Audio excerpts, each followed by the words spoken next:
Welcome to My Life, Chassidus Applied, episode 452.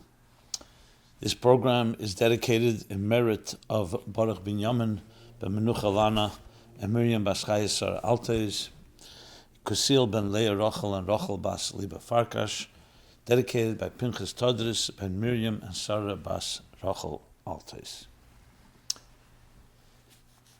Today was the 15th of Sivan. So let's begin with that. Chassidus applied to the 15th of Sivan. The 15th of Sivan in general is the 15th of every month. Is Kaim Asira Bashlemusa. It's a full moon.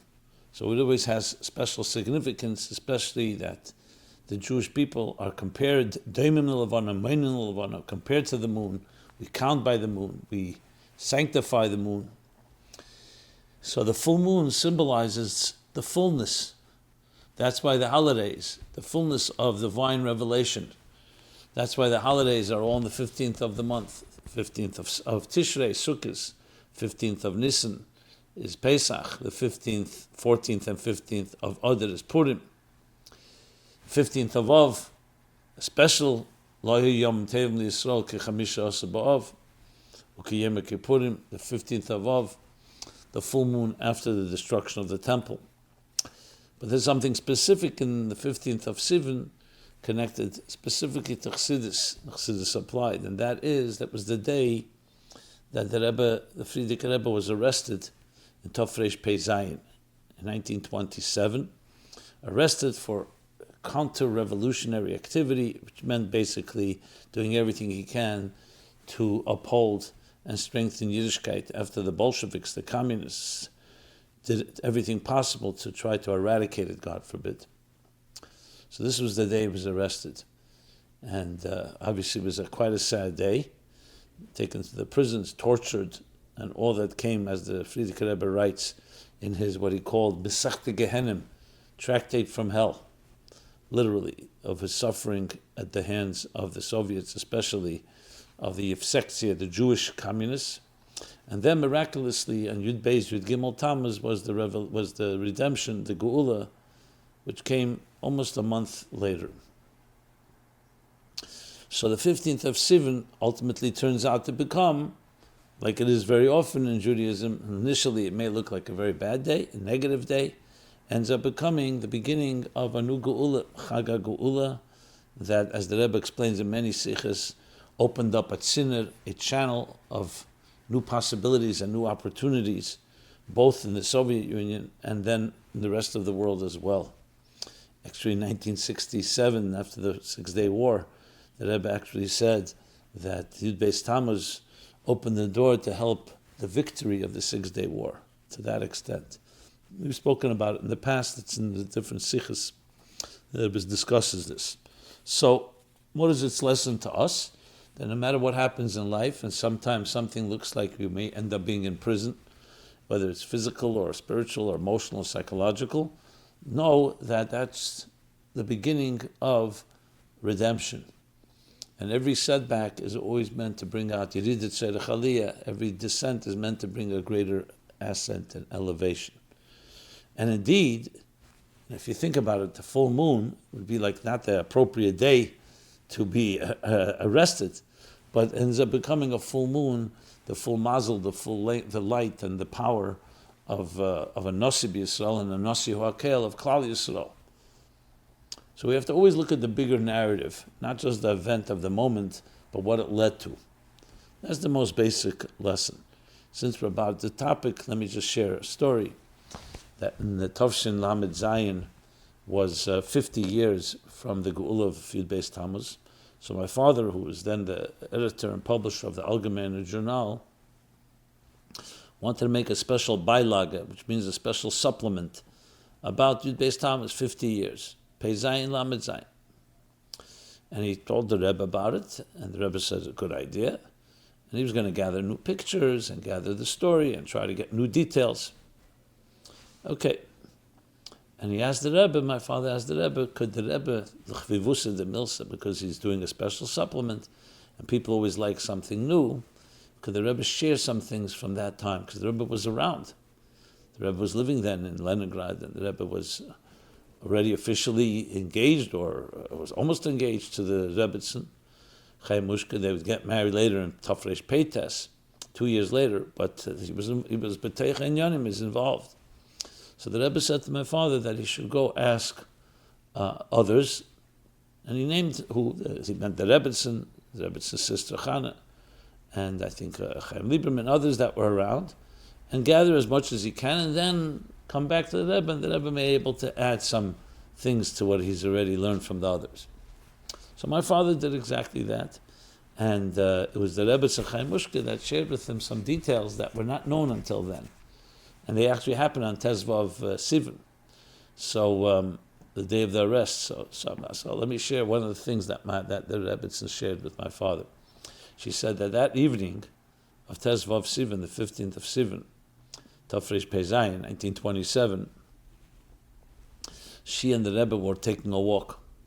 She said there was a bridge, I think a small bridge, somewhere in Leningrad. They were walking over the bridge. It was a beautiful evening, weather-wise. Then they came to the house. They came back to the Frierdiker Rebbe's house where the Rebbetzin lived, the Rebbetzin Chaim Mushke.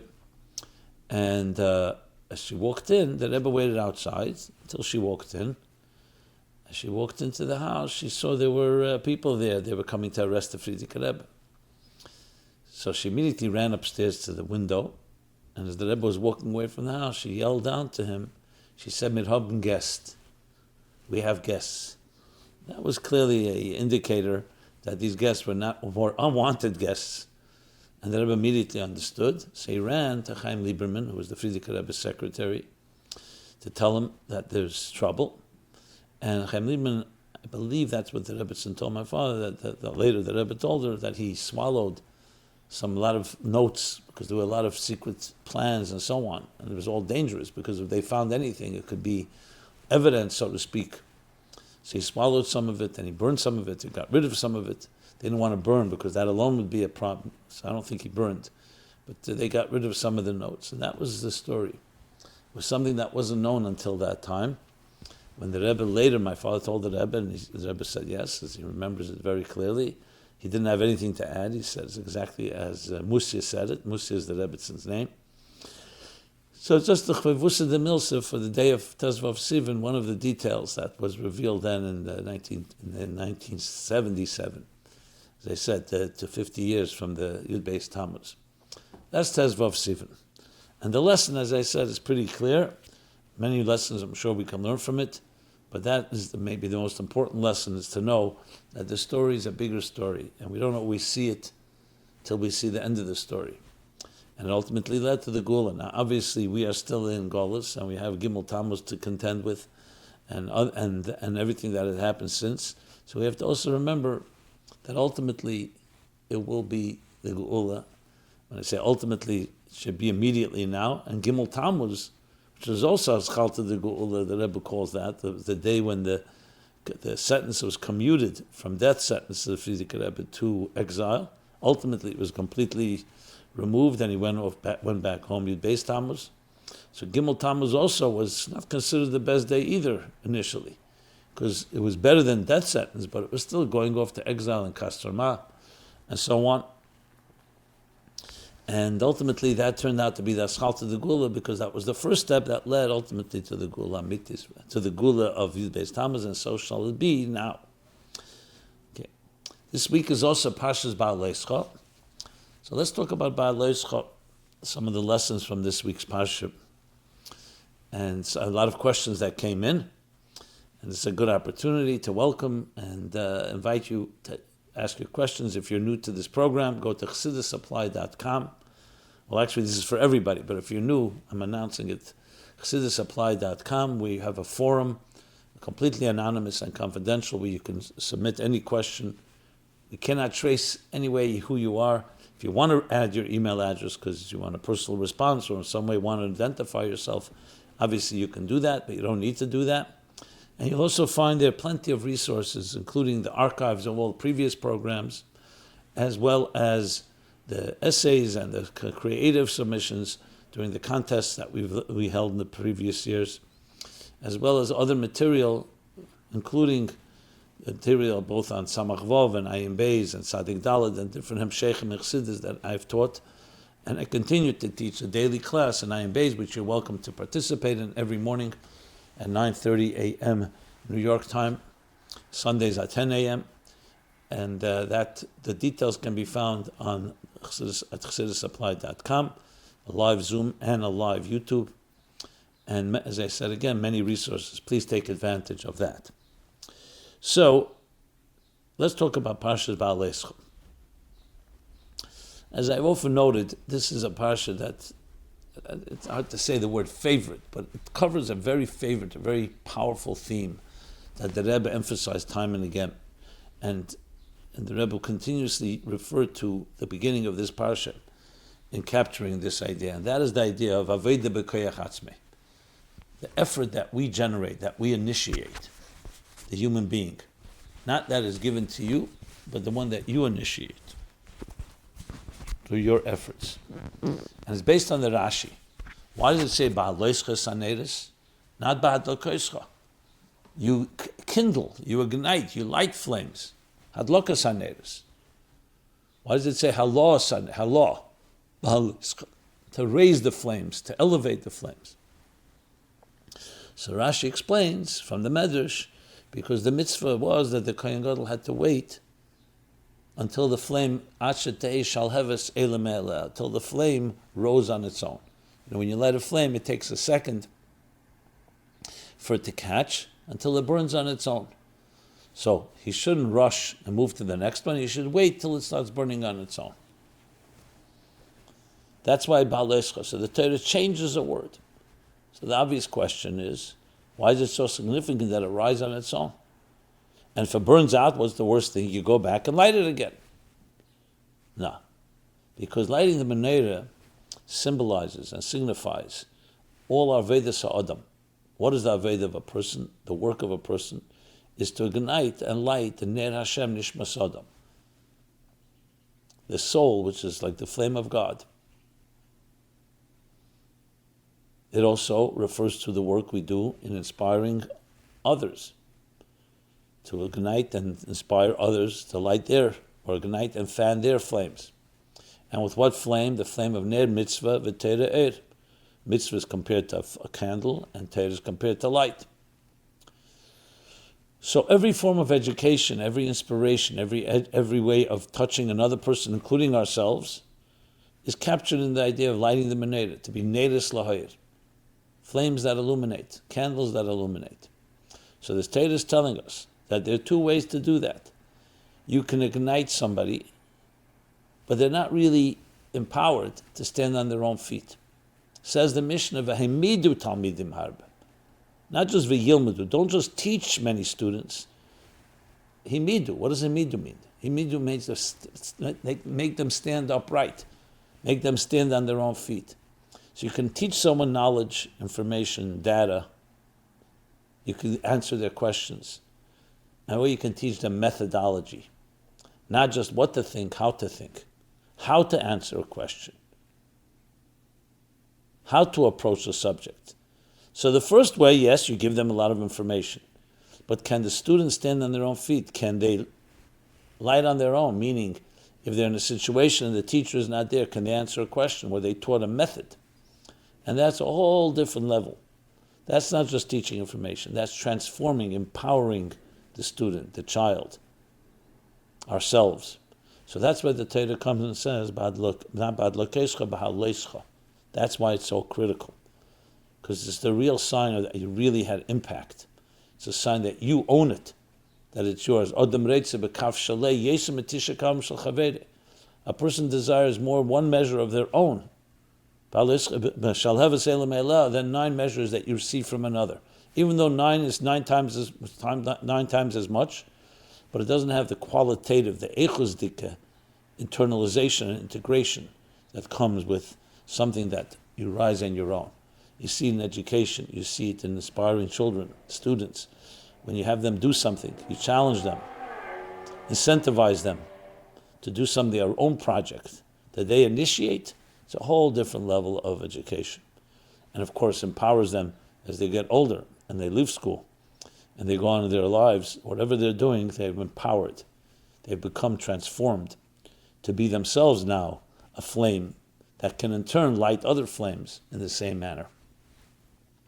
So that's the most obvious lesson and was a fundamental principle in all of Torah and all of Chassidus, and especially the Rebbe. As you see from the beginning, and after the Maimer Bas Lagani Tovshin Yud Aleph, where the Rebbe said the famous words, "Retzach nishtein fegelech in buzim." Don't deceive yourself into thinking I'm going to do the work for you. You need to do your work. Mejalavitnit. I will not deprive from helping. But you have to do your work. And that really is the secret of why something is eternal. People wonder, the Rebbe is not physically here. How does Chabad move on? Shluchim, growing, thriving. Because there's an empowerment, there's a shalheva seila me'eleh. Yes, it's coming from the Kohen Gadol. He lights the manna. But it's internalized to the point that we are not just on the receiving end, but we actually initiate. We're proactive. We make things happen. That's a tremendous lesson in life. And I can tell you that in all the years of my counseling people and advising, any issue, of course every issue has its particular complexion and has particular situation, case by case, but in every situation what you really want to do is empower someone to do something that they enjoy, that they initiate, that they can feel, I created it. There's almost nothing that compares, maybe nothing that compares to that, not just the satisfaction, to the empowerment. It builds confidence, it builds self-esteem, and confidence breeds confidence. And you become on the offense, which is the best defense, instead of fighting demons and fears and insecurities and all that happens in life, through whatever the reasons, suffering, pains, and traumas that happen in life. The best way to counter it is not just to put it aside, these fears, but to create a courage, a strength, a confidence that allows you to shine. And when you give off light in that way, that's coming, shalheva seila me'elah, a flame of your own, you're empowered in a completely different way, and is the best preemptive measure and preventive measure to many of the maladies and ails and ailments of our time. Finding that purpose, that idea that you are on a mission, you're a shlichus, you are sent here, you have a neshama that was given to you, Meidani lefanecha melachai v'kayim, shechzarta b'nishmasi, you've given me a neshama, a purpose, a mission, you've renewed my contract, and you feel that confidence surging from within. So anything you're doing, if you have that feeling, changes the entire picture. And if it's lacking, make sure that you have it, make sure you share it with others, children, friends, students, strangers, anyone, empowering them. More than just teaching them, more than just inspiring them, empowering them to rise on their own, to stand on their own feet. Yimena nili, mili, as Hillel says. I'm not for myself, who will be for me? Then we say, anila atzmi ma'ani. We also need others. Obviously, we need the support. But the ultimate goal is empowerment. Okay. With that, let us talk about a few themes in this week's Parsha, questions that came in. Question number 1 is about the man. So the man is what we read about in this week's Parsha. We read about it also in Parsha Behaalotecho, but in Behaalotecho Parsha, the man. As we know, after the Jews left Mitzrayim, they were traveling through the wilderness. One of the miracles was that instead of having regular bread and meat and other foods, the Eibishter sent lechem min hashamayim, bread from heaven. And the bread from heaven was called man. One of the reasons, because what is this? It was a mysterious type of food. The Torah specifies how it fell in the morning and how it was designated to each one, the different elements in it. So there's a lot of aspects we can talk about the man. We'll talk about the few questions that were there. The first question was, why did the man adapt to the taste of each individual? That was one of the features of the man, that it adapted to the taste of every individual, which made it even more wondrous. It wasn't just neutral. The Torah tells us what kind of taste it had, its natural taste. But nevertheless, it adapted, and especially if they concentrated a certain taste they wanted, they have that taste. So one of the answers for it, so Chassidus explains, and I'm taking this specifically from the Maimorim in Eretz Torah B'Shalach, as well as in Ayin Beis, in Chelik Beis. Well, now it's more Halakim, but in a previous edition, the end of volume 2, there's a long arichas about man, connecting it to Shabbos. That's when the man was manufactured in heaven. It fell on every day, but it was a Shabbos Dika type of Meichel. That Lechem min Hashamayim was a type of interface between the divine and existence. On one hand, it was a bread, lechem, and they ate it, and it sustained them. But on the other hand, it didn't need the digestive process, it didn't have waste. It was a lechem min Hashamayim. It was like a lechem of bittul, of man. So it was giving the Jewish people, as they left Mitzrayim, and they were becoming a nation for the first 40 years, or almost 40 years that the man fell, was to empower them. Talk about empowerment was something divine. So you find the man constant paradoxes. That on one hand, it was actual something of substance. On the other hand, it was something mysterious. On the one hand, they didn't have to prepare it. On the other hand, they had to do certain things to internalize it. On the one hand, it could taste like anything. On the other hand, it tasted individually what the person wanted to taste like. So what's the purpose of it was to show both aspects. That it's a certain divine element that's above diversity of the people, but also each person got it according to his needs and his taste. So it had also a primistic element, and that's ultimately the goal. So this explains, these Maimorim, the goal is to bring something of godliness, but not just remain makif, that everyone has the same experience, that each person according to their taste. So that's one of the basic reasons. So then, of course, the question is, so why does the Pasuk say that the Jews missed the 5 foods that they ate in Egypt? So here's how the question was phrased. Dear Rabbi Jacobson, in this week's Parsha in the diaspora, we read Behaalotecho, we learn about the Jews complaining about the foods they missed. So what does it say? It says that the doga, that they ate bechinom in Mitzrayim, es hakishuyim ves avatichim ves hachotzir ves habtzolim ves hashumim. Now remember the fish that we ate for free bechinom in Egypt, the cucumbers, the melons or watermelons, the leeks, the onions, and the garlic. So if every food felt like the taste they wanted it to be, so why did they say they missed these tastes? They missed these foods. So the Gemara indeed asks this question in Yuma, Ayin Hey Omer Aleph. It's also in Sifri, and Rashi brings part of it. The answer is, yes, it tasted like all the foods, except the foods that could cause, that were difficult to digest, or difficult either difficult in general for the health of a person, or difficult, especially speaking, the Rashi brings, difficult for a pregnant woman, or for a lacerating woman, a woman who was nursing. There's 2 opinions in the Gemara there. One opinion is that the very taste, that the taste may have been like that, but it was not the substance of it. Or that the taste was also not like any of these particular foods, because these foods were associated with things that were not, that could be destructive in some ways.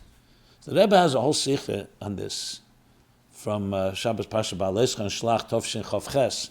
It's printed in Likutei Sichos, volume 33, where he asks the question, why does Rashi bring about the nursing woman when in some places it says that these foods could be not good for the human body in general. So the Rebbe goes on to explain why that's the case, because the whole point of the man was to give them something, they wouldn't have a complaint like that, because that's on the contrary, those foods that have a negative impact, so the man took that away. The fact that it bothered them meant that there was something, because the foods were, because the food with them was fine for them. The problem was that it was only for the nursing woman. So they were saying, why should we be deprived? Because there's a few individuals that this can be not good for. Why should we be deprived of these foods that we were so accustomed to? And from that, the Rebbe learns out a tremendous lesson that sometimes for the good of one person, the whole community has to also recognize that you sometimes go for the good of one person. In this case, So that's why the man didn't have these tastes. So that's the exception. And as I said, the two opinions. So the person asks like this. And that's why the Jews missed them, because the man didn't have these tastes. So the person asks, my question is, why man couldn't have tasted like these foods? What causes the fact that these foods can be problematic? Let me just read exactly the language in the Sikha. The language in the Gemara, I should say. So he brings the two opinions.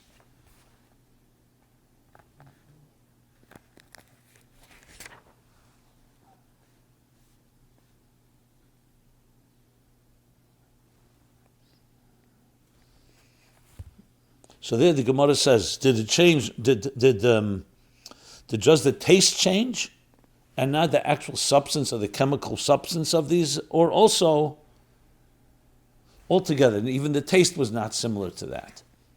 So this really answers your question. You're asking why the man couldn't have tasted like these foods. What causes the negative effect? Is it just the taste, or is it the chemical makeup of the foods?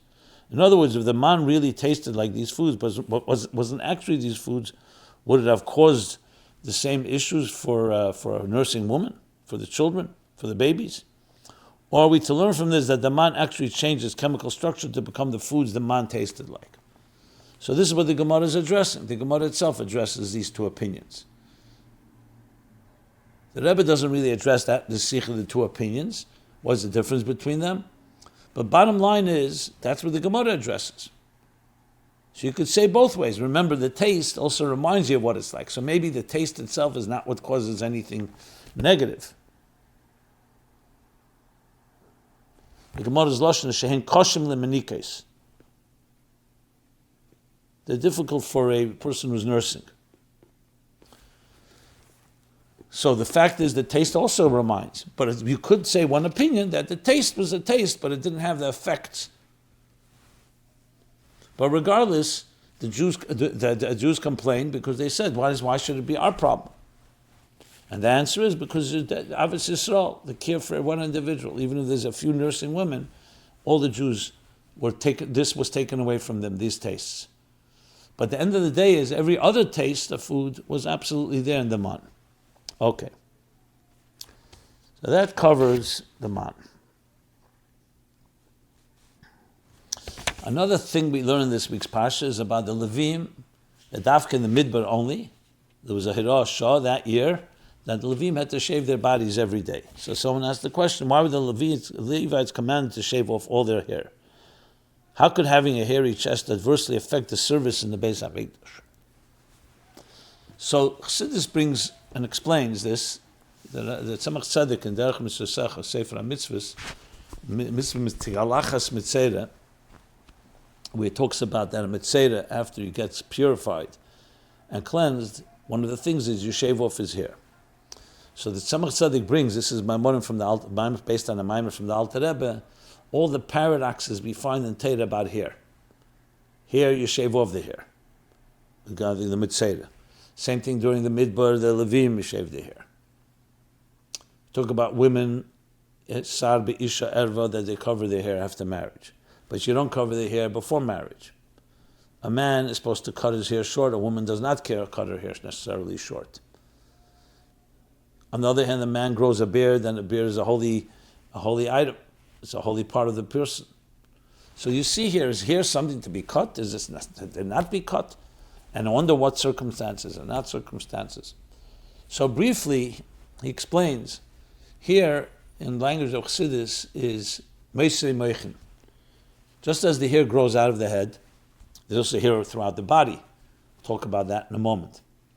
So Moshe Meichen means because the hair doesn't have obviously any Meichen in it. But it's coming from a very high place. So in Kabbalah, Chassidus talks about, especially in Zohar, the Idra Zuta and Idra Rabbah talks about different levels of hair. That hair symbolizes the Yud Gimel Tikkun Dikna, the 13 strands, the Yud Gimel Midas Arachmim. Think of them like wires, like channels. That channel from a very high place, Keser, the skull, Galgalta, from which the hair grows, but it's rooted in a very deep place, in Moichis Tema, and hidden superconscious intelligence. So it could only come in a very strand. Whenever you need a very tzimtzum dike flow, so here is a symbol of that. So on one hand, it's coming from a very high place, and that's why you need it to be channeled in a very thin, think of it like a thin wire, a thin pipe. So that's why it has the paradox. On one hand, it's coming from a very intense spiritual place. On the other hand, it's very betzimtzum dik, the energy there. So in a very controlled environment, the hair is a very holy thing. But if a situation is not controlled, which means you're exposed to the toxins of this world, here also receives a lot of tumah. Because tumah and tara go hand in hand. The holier something is, the more it can be abused. The more powerful something is, the more potent something is, the more the energy, the negative side, the sitra achra wants to feed off of it, wants to nurse that energy. That's why you find wherever there's a lot of gedusha, there can be possible tumah. In dam, in blood, in here, in the Holy of Holies. Every blemish mattered so much because it's such a holy place. Think of a piece of dust on your finger, doesn't mean much, but a piece of dust in your eye is very irritating. Revav al beged Talmid Chacham is considered a grave thing because it's a beged of Talmid Chacham, it's a garment of Talmid Chacham, so a little stain makes a big difference.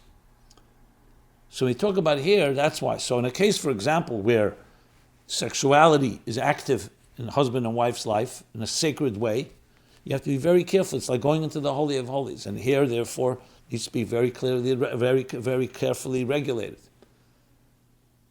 And the same thing with the Mitzvah, and the same thing with the Levim in the Midbar, as he explains there.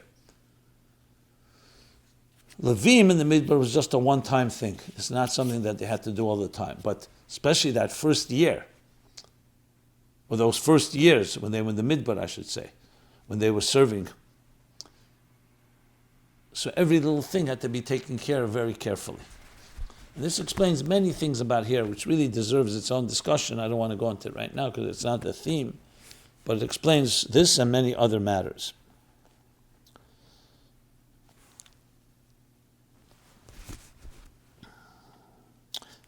Okay, another theme in this parsha, at the end of the parsha, is a story with Miriam. So here there's a story where Miriam, speaking to Tzippora, learns, as Rashi explains, that Moshe had separated from her. Because Tzippora said, when they heard that Elder the Midad were prophesying, they heard about the skenim that were raised to the level of prophecy. So Tzippora said, I feel bad for them. I feel bad for their wives now. And that's what Miriam learned, because Moshe had separated, so she felt bad that those wives would also separate. So Miriam spoke negatively about Moshe's separation to Aaron, and in turn she was punished with leprosy, 7 days, the whole end of the chapter. So a bunch of questions came in on this topic. I actually spoke about the story with Tzippora and the separating a few weeks ago. That's not what I want to address here. That's another discussion. We talk about Miriam. So a bunch of questions came in on this, so let me just address them. Hi, Rabbi Jacobson. Thank you so much for your ongoing weekly My Life Chassidus Applied broadcast. My question this week is about the end of Parshas Behaalotecho, where we learned that Miriam spoke Lashon Hara about Moshe. According to Rashi, she had overheard Moshe's wife Tzippora venting when Elder the Midad were prophesying in the camp and said, "Woe to the wives of these men, who if they continue to prophesy will become separated from intimacy with their husbands, the way I have become separated from my husband." So it's Dafke Elder the Midad. I mentioned the skenim before, so let's amend that. Thus Miriam knew that Tzippora and Moshe were no longer living together. My question is whether we are taught that Tzippora was punished for venting in public about her marriage to other women. Surely her intimate life with Moshe shouldn't have been on public display to other women, and Moshe had wanted to keep it secret, evidenced by the fact that even his sister and brother didn't know. Why don't we see that she is punished for venting to others outside the marriage about her marital issues? Well, you can read the exact opposite. She wasn't venting at all these years, or how much time, I don't know how many years we're talking about. You're talking here, Parshas Behaalotecho, so even a year, but any time since Matan Torah, she did not say anything. It was only because she was feeling compassion for the wives of Elder the Midad. So the exact opposite, to say that she was venting, and she wasn't at all venting. She was speaking badly for them, she was feeling badly, so you could say it's a tremendous element of compassion. The actual discussion is that's true that in Torah, and I discussed this a few weeks ago, in Torah there's no concept of celibacy. On the contrary, Chaver Sanhedrin has to be married. So Moshe is an absolute exception. You don't find anywhere a Rav, a Rosh Yeshiva, a Novi. And indeed, if someone, Nafshi Choshke B'Teira ben Azai, is considered a negative, that he didn't want to get married. So Moshe is a unique exception because he was 24/7 a channel for the divine. And indeed, it's not so simple. Obviously, Moshe did it according to the divine directive, but it's not so simple either, because Tzippora did suffer from it. So it needs explanation, as we discussed. But that's what Tzippora was. She was caring about other women here. And indeed, when it comes to the others, it does not say anywhere that they have to separate themselves. Obviously, there's a time every husband and wife needs to be separate. And there are times like Yom Kippur or other times that they're not supposed to be intimate. But that's not an ongoing thing. That's a particular time. And even that is not a contradiction to love. You could say, why can't people be intimate all the time? Because that's part of it. Part of the relationship. Is not always physical intimacy. There are other ways to connect. I have no doubt that Moshe connected with Tzippora in many ways.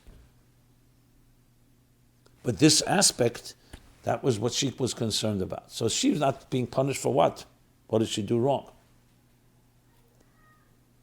Miriam inferred and understood from that what came out of it. What happened next was, and that leads us to the next question. Dear Rabbi Jacobson, why was Miriam punished so harshly and humiliated in front of the entire Klal Yisrael, in front of the entire community, with leprosy for a private conversation she was having with Aaron, discussing how to help Moshe and his wife? Miriam didn't publicly embarrass Moshe. It was a private conversation with Aaron that Hashem was eavesdropping on, so it doesn't seem fair that her punishment was public embarrassment.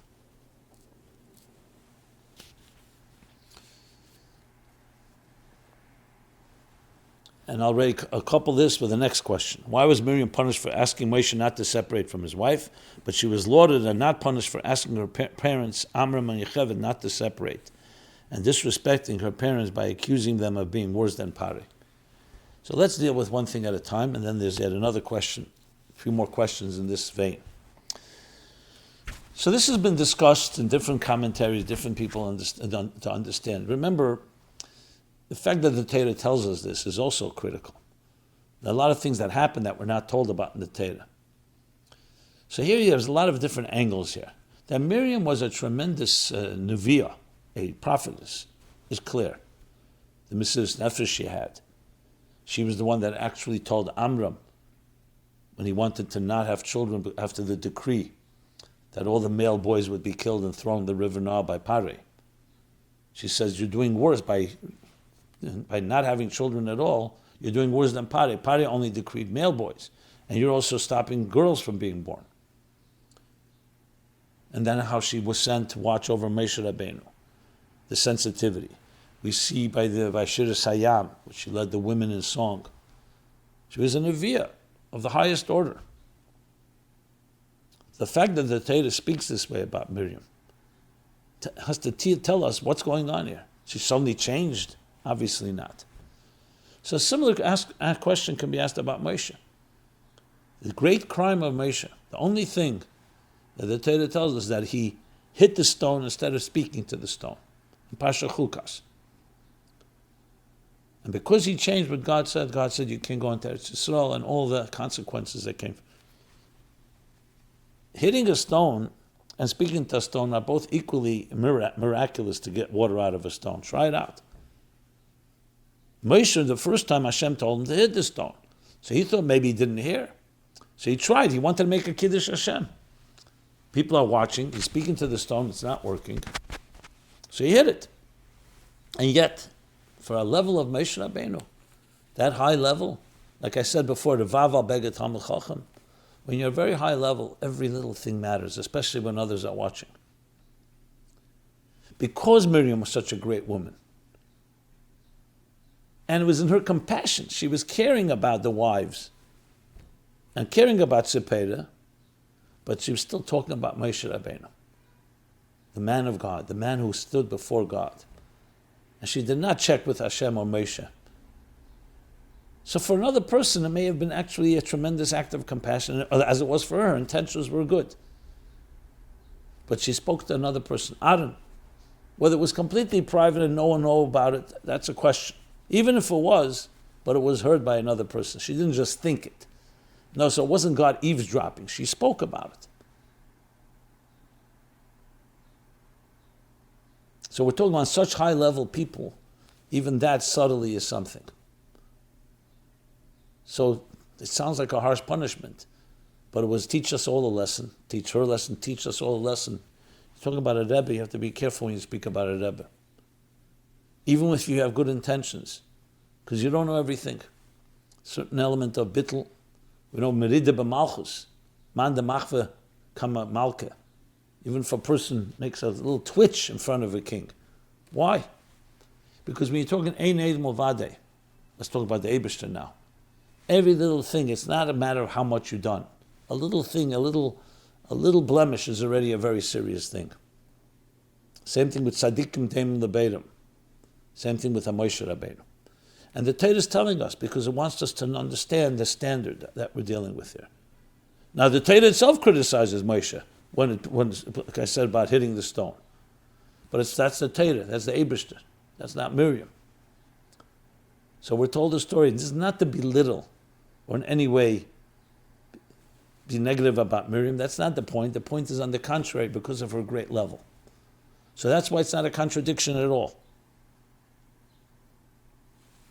So when you ask this next question, why was Miriam punished for asking Moshe not to separate from his wife, but she was lauded and not punished for asking her parents, Amram and Yocheved, not to separate, and disrespecting her parents by accusing them of being worse than Parei? That's exactly the point. That she was coming with good intentions. The same thing that drove her then, that Amram and Yocheved should have children. And B'schus Noshim Sidkonis Nigalo V'Senim Mitzrayim, because they had children, was driving the same thing, that Moshe and Tzippora should be together. The thing was, here she was talking about Moshe. There, it was challenging Parei's Gzeira and Amram's logical conclusion that he should separate. So you'll say, was Amram not like Moshe? Well, yes, he wasn't like Moshe. It was Amram, was a tzaddik and everything, but he's not Moshe Rabbeinu. That would be the difference. But her driving ethos, her driving reasons are the same. And that's why it's not a contradiction. The same Miriam that was Moshe Nefesh there wanted to achieve this here, but she said something about Moshe inappropriate. Even on a small level, even subtly. So this answer, then comes the next question. Why do many women have so much respect for Miriam and look up to her as a hero, when Hashem himself said Miriam needs to close her, be quiet, and not open it for a week, and live outside the camp with the leper colony? If Miriam was really a hero, I don't think Hashem would talk to her like that. So I just answered the question. It's not a contradiction. When we talk about Miriam today, we don't talk about the story about Leischa. We talk about her whole personality, and including Baal Leischa. Actually, this story indicates actually her great level. The fact that somebody is chosen to be an example, the fact that she was at such a high level, that's why a little blemish made such a big difference. So actually you learn from this how great she was. Just how we learn from Moshe, how Moshe was great because he changed one word about hitting the stone instead of speaking to the stone. Okay, so that's the end of the story, is Miriam's greatness, not the opposite. But when you talk about a Rebbe, you talk about a Moshe Rabbeinu, you have to be careful. Why was Miriam punished for criticizing Moshe Rabbeinu's relationship with his wife, but Aaron wasn't punished? If what Miriam did was wrong, then Aaron was just as wrong for participating in it. So this question is also asked. It's true that Miriam was the one that initiated it, but it says by Lashon Hara that also the listener. Actually, it also says the person you're speaking about. Katlot Tlisot, 3 people are killed through Lashon Hara. The person who speaks, the person who listens, and the person you're speaking about, which would be in this case Moshe. So one of the answers given is because Aaron right away acknowledged that it was not right of him to do so. And regardless, going back to what we said earlier, the point here was not about punishing them. The point was, Miriam said something she shouldn't say about the Rebbe of the generation of the Nosei Ador, Moshe Rabbeinu. Aaron, you could say, why didn't he defend Moshe? But Aaron did acknowledge. That's the general answer given for this. There may be other answers if anybody wants to weigh in on it, and any of these subjects, please write in at chassidusupply.com, and I, Mr. Hashem, will try to address it further. Let's move on now. There's one follow-up, which I really addressed last week, but since someone wrote it, let me address it. Maybe the person didn't hear last week's class, so I'm referring you back to last week's episode 451. Dear Rabbi Jacobson, why would someone become a nazir? So that was in Parshas Behaalotecho. A nazir is not allowed to drink wine and therefore can't make Kiddush Friday night. The Torah says Hashem created the world in 6 days and rested on Shabbos, and we are commanded to sanctify Shabbos by making Kiddush. A nazir is being very disrespectful to Hashem and Shabbos by refusing to observe Hashem's commandment to make Kiddush. Being a nazir is a bad example for children to see because they may think it's okay not to make Kiddush. Being a nazir is a bad idea and should be scoffed. Well, the language is a little, what should I say? Let me rephrase it all. Last week we spoke about a nazir, the paradox of the nazir. The nazir takes upon himself a more extra stringencies because he did something that he feels needs correction. It's like tshuva. Generally, you're supposed to walk on the middle path, not to do more, not to do less. But if you go very extreme, sometimes you need to go to the other extreme to straighten out. But then a nazir brings a korban chatos, because it's a sin to do something. Because there's an element here that it came not from a regular, not from the norm. So though a nazir didn't sin, but the idea is, it's enough what Hashem prohibited you from doing. Don't accept more. So this is not about making Kiddush, not making Kiddush. A nazir is not supposed to drink wine. That's what he took upon himself.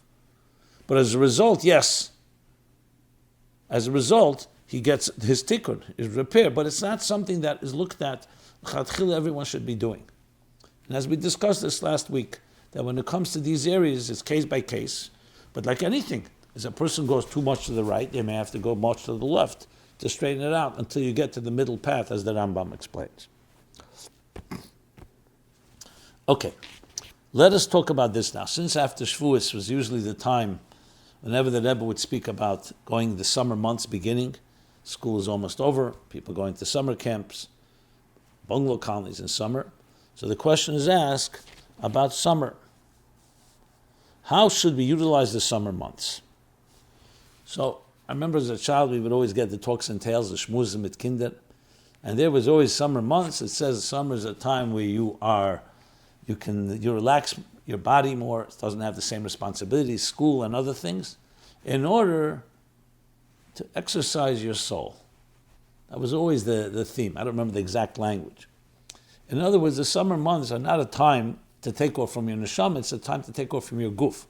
What means your guf? Meaning all the different pressures that we have throughout the year.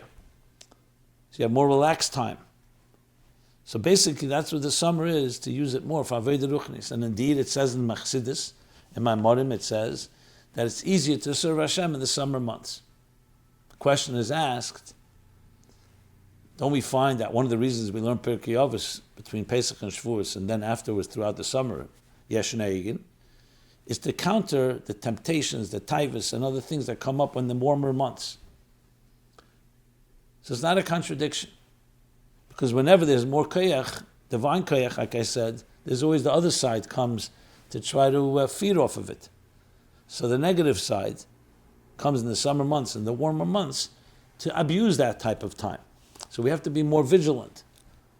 And that's why we have Pirkei Avos and we have other things we do to counter that. But at the end of the day, Shemesh Shemagan Hashem Elokim, it says. When the sun is shining more, it's also a more Gilei Elokus, and that's why it's easier to serve God, because you don't have the harshness of winter. So that's the Avodah of the summer months. What is our specific shlichus during this time? Is to use exactly that, is to use these opportunities. And that's why you see, beautiful to see, many bungalow colonies or other places, the shiurim and learning Torah, they invite other people from other communities. It's not a time to take vacation from our Avodah Ruchnis, God forbid. We take vacation from our Veda Gashmis. Some people take off of work. So now you have more time to learn Torah, to do more mitzvahs, to work with other people, more Avos Yisrael. Did the Rebbe say that during the summer months we are allowed to play baseball and other sports because the exercise strengthens our bodies, and with a stronger body we will be able to learn more Torah? Yes, absolutely. But he didn't say that people play baseball also throughout the year. I mean, there is sports in yeshivas and in schools for the same reason. All these activities are meant to strengthen the body, but it's not an end to strengthen the body on its own. It's like he says in Tanya, just like when you eat and drink, the kavanah l'shem shamayim is to use that strength for learning Torah and doing mitzvahs. In the summer, there's more time for that, and that's why we have to use it even more for kedusha. Same ideas that we've been discussing. Okay. Next question, completely of a different nature. Maybe it's connected also. The Rebbe speaks about being more careful in tzniusdik things in the summer as well, for the same reason, because people are more lax. It's summer, it's warmer. So you have to also the negative energies therefore come to feed off of it, nurse energy from it, yanika sachetzenim in the language of Chassidus. So to be careful with that. So maybe this fits the next question. Is it too extreme to not allow pictures of women to be published in religious publications?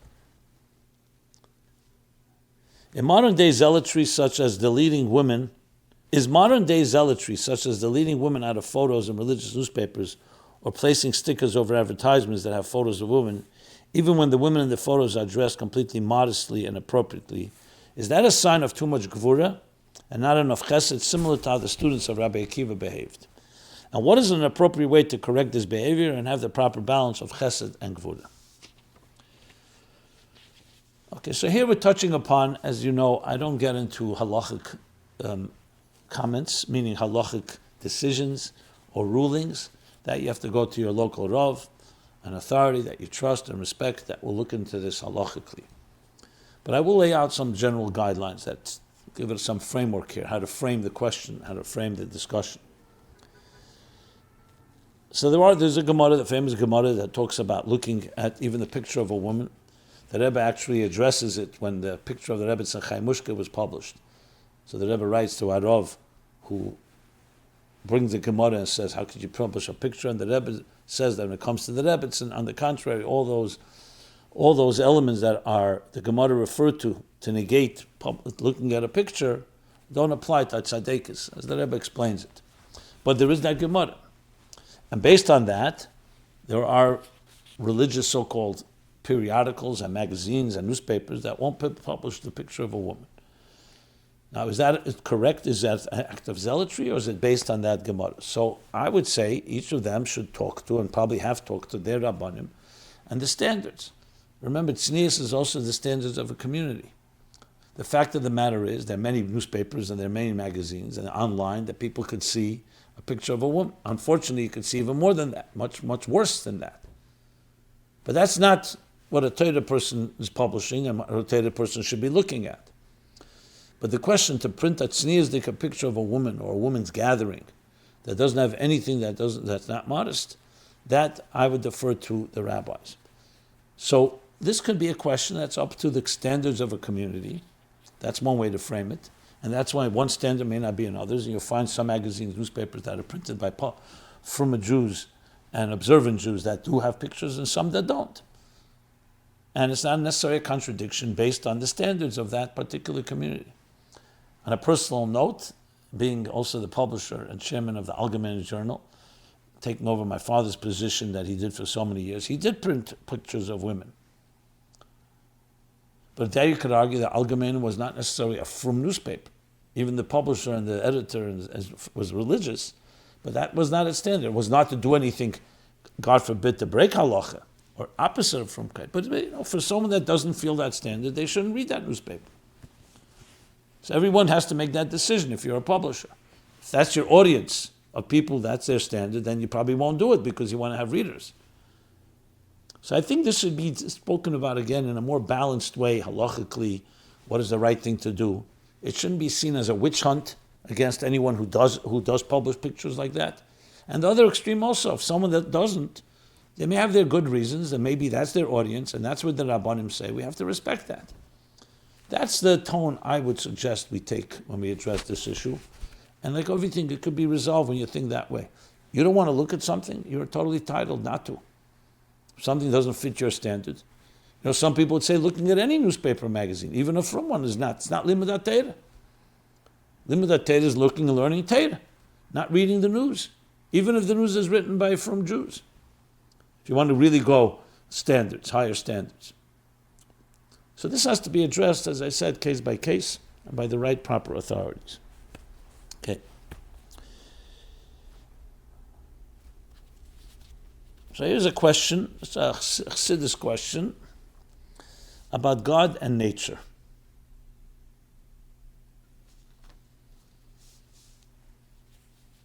So here's the question. Why is Spinoza wrong when he said God is nature? When Chassidus teaches the name Elokim is equivalent to Hateva, which means nature, the nature. Elokim is gematria, Hateva. Same numerical equivalent. So let's answer this question. So what Spinoza teaches is known as pantheism. God is nature, nature is God. And indeed, we do say Shem Elokim is Hateva. Like we say the Lashon, Hu Mekayim Shel Elam, that God is this place of the world. He fills all of existence. Melech Chol Haaretz Kvedei. With His glory, He fills the entire earth and fire existence. However, there's another dimension, and that's where pantheism goes wrong. We also know there's Havaya. When we say Havaya Hu Elokim, what are we adding? If Elokim covers everything, why do we need to say Havaya Hu Elokim 7 times in Yom Kippur by Nila, at the end of Nila? In every blessing, Baruch Atah Hashem Elokeinu Melech HaElah. Anochi Hashem Elokecha. V'yadaita Hayem ki Ashavesa Levavecha ki Havaya Hu Elokim. What's this Havaya Hu Elokim? The answer, the simple answer is because Havaya refers to the other side of it. That God is nature, yes, Hu Mekayim Shel Elam, but then there's the second half of the Maimar Chazal. Ve'ena Elam Mekayim Mei. God is existence, but existence is not God. God is much more than existence. God transcends existence. It's like saying an artist, his entire being, his entire psyche, his entire existence, his entire identity is defined by his art. But even with a human artist, we don't say that. Because a human artist, we know, can create other pieces of art. He's not defined by this piece of art. More than that, he's not defined by being an artist. He's also a father. He could also be a teacher. He could be many other things. That's even on a human level. The Eibishter for sure so. Though he created existence, and he's one with it in the sense because he created it, but he himself is beyond it. And that's Havaya Hu Elokim. That the God that is completely beyond is also the God that's within existence. In the language of Chassidus, there's Mamala Kalalmin.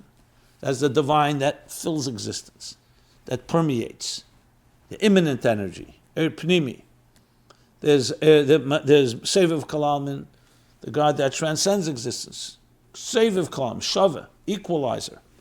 But it's still Kalalmin, it still relates to existence. And then there's Kula Kamei Kalachashiv, or Atzmus, that's higher than those two. So it's basically different divine dimensions. And that's why we say Havaya Elokim. Pantheism is wrong because it's only saying God is nature, nature is God. That means there's nothing more about God than simply nature. That's the key thing to keep in mind. So the next question, another question that relates to this, if Hashem is everything in a complete unity, and therefore infinite, since we are part of Hashem, are we also infinite, but we just think that we are finite because Hashem's essence is concealed from us. So now that we understand the first point I just made, this is answered as well. No. The Avodas HaKodesh says, Chassidus brings from Meir Ibn Gabbai, Kishem, the Eibishter, Mitzad Shlemus, Mitzad completion, Kishem sheyesh lekeche bebilti bal gvul, just as he has the power in the infinite to create the infinite, kach yesh lekeche begvul. so too does he have power to create the gvul. Because if you don't say that, if you don't say that, you are weakening you are limiting, you're saying he's finite. Because by saying he's only to create the infinite and can't create the finite, that's limiting him. And the first finite, he says, is the 10 spheres. So what is the point? The point is that both are true. Just like you say, Elokim, that Havai, that is the divine that's beyond existence, there's also God created existence. And he created 10 spheres. Or he was Meitzil 10 spheres. He emanated, imparted 10 spheres. It's also, by the way, in Parshas Behaalotecho, Atzilus, V'atzalti min haruach. The idea of Atzilus, that I will impart from the Ruach on Moshe, is the source of that concept of Atzilus, the 10 spheres of Atzilus being imparted from the Ruach, that's from the levels that are higher in Ein Sof. So therefore, both are correct. So when we say Hashem is complete union, therefore infinite, Hashem's Achdus is infinite and beyond infinite.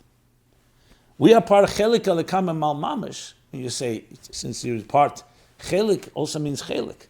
So how do you explain Chelik and Elokah? So we understand Chelik doesn't mean that, God forbid, God is made up of parts.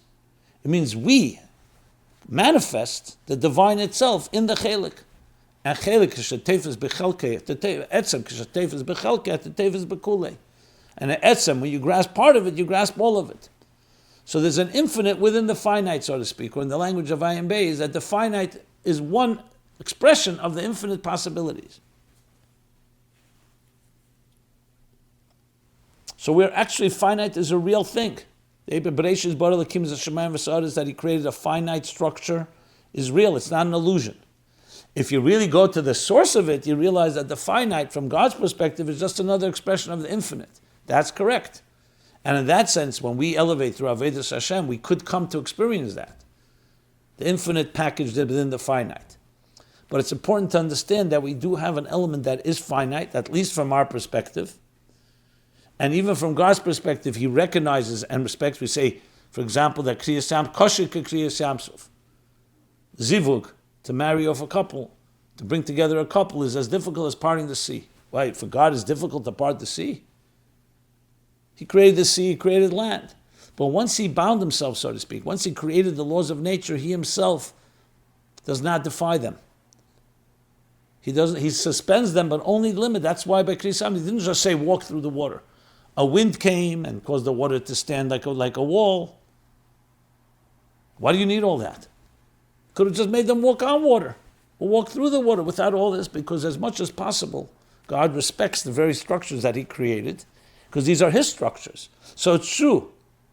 A gvul, what we call a gbala atzmis, is not real gvul, because it's God choosing to limit, does not mean real limit. When you can't jump up 20 feet, or you can't last and exist without eating for 3 days, or drinking 7 days, or the other way around, drinking 3 days or eating for 7 days, that's a fundamental limit that we have.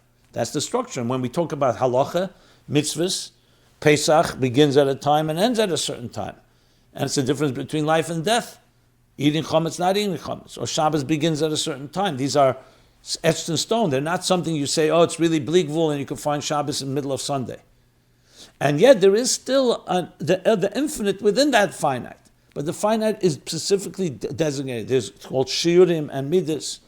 The shir of a mitzvah, when you're supposed to daven, when you're not supposed to daven, you can't, over yomei batel karbonei, the day passed, you can't bring a carbon the next day or daven next day for 2 days. So you see there are clearly limitations. In the highest level, the limits are also an expression of the infinite. And that's the key thing to keep in mind. That's why there's Havaya and Elokim. And we say Havaya hu Elokim, because ultimately they're all part of one unity, as Chassidus explains. Yechelas ha'atzmas, the Eibush, it's all part of one God who's chosen to express himself in an infinite way, in a finite way. Sometimes they combine together. For example, other examples where you find they overlap. The ultimate goal is to make a dir le'yizborach b'tachtenim, to make a home for yizborach, for etzem, for atzmos. Where in tachtenim loshen rabim. Tachtenim is plural. in the lowest abode with the lower levels, meaning this world, all the tachtenim, within diversity to find that achdus. Liyachid shmei, liyachid Hashem, discover unity, echad, Shema Yisrael, Hashem Elokeinu, Hashem echad, that in the ches and the daled of the diversity of existence, the 7 heavens and earth, and the 4 directions of east, west, north, and south, the aleph of aluf shelelim, that makes echad. And with that, we'll conclude this episode 452 of My Life Chassidus Applied. We're here every Sunday, 8 to 9 p.m. Again, ChassidusApplied.com, where you can find all the material and also submit questions. Everyone have a continuing Chedesh Sivan, Chedesh Tu'umim, twins, the twins and the joining and fusion of heaven and earth, Matan Torah, as we go from Matan Torah into the summer months, this part of the world, and ultimately bring that Hashem Echad U'Shmei Echad, the Gula Hamitis V'Ashlema. And may the efforts of spreading Chassidus, teaching Chassidus, including this program, Chassidus Applied, be that final touch that tips the scales. Everyone have a very good week, a healthy week, and a healthy summer. Be well.